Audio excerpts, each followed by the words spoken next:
Climate change, climate crisis, climate reality, and climate action.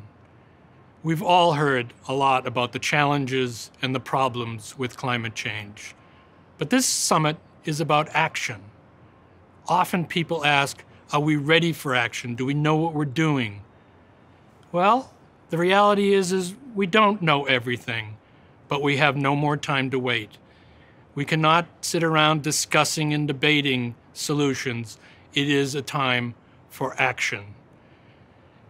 The speakers at this conference have accepted the climate crisis and dealing with it as their vocation. But all of us, including the speakers, everybody, for the Climate Reality Project. It reminds us all that we live on the same planet and we're all in this together. There are 3 questions we need to ask. Must we change? Can we change? Will we change? Must we change? The Earth's atmosphere is much thinner than we all believe. We look up at the sky and think it's endless, but it's actually a thin film, and that is part of the problem. Daily, we spew man-made global pollution into this thin shell of our atmosphere. The atmosphere is getting thicker, so some of that heat is trapped. This is the greenhouse effect, and this is the problem. Greenhouse gases are bad news. The good news is, because it comes from everywhere, there's lots of things we can do about it. The largest source of global warming, quite clearly, are fossil fuels. 80% of the energy produced is from fossil fuels. And as you can see, from 1950 on, we've been in a steep, steep incline, putting carbon into the atmosphere. As a result of the carbon in the atmosphere, we can see that the temperatures match the steep slope, moving from 1980 until the current time are the last 5 years. This increased heat is going into our oceans. 90% of the heat is absorbed in the oceans. And as you can see, from 2000 until 2020, more than 50% of the heat in the ocean has happened in the last 15 years.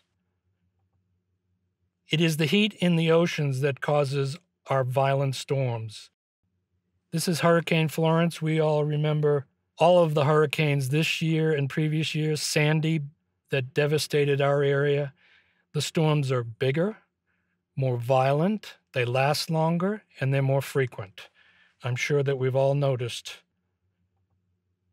Here's the cycle, hydrological cycle. We have evaporation, goes to precipitation, falls to the earth, and ends up in the oceans for the most part.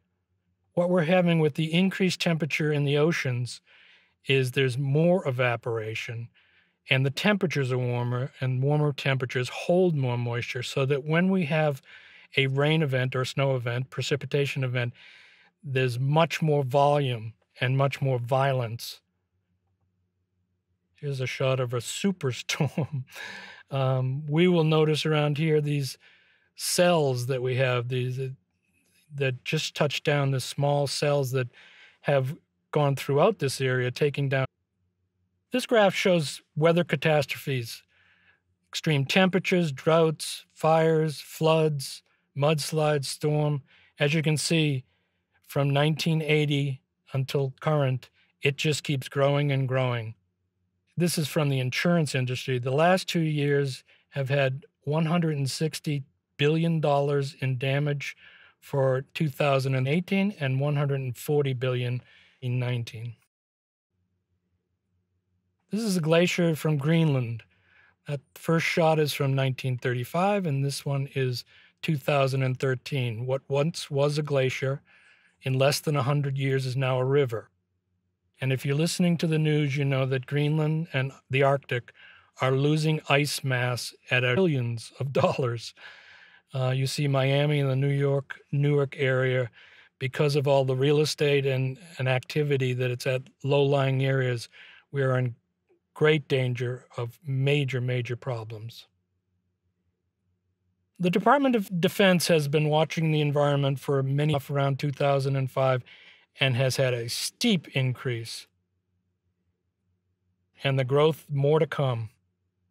Globally, wind could supply more than 40 times the energy consumption that we now have. 40 times. Solar is even more when it was between $20 and $10 a watt. So things have changed a lot in my lifetime.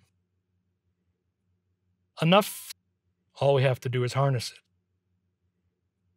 Storage. Lots of talk about storage lately. We need the storage for the intermittent sun and wind.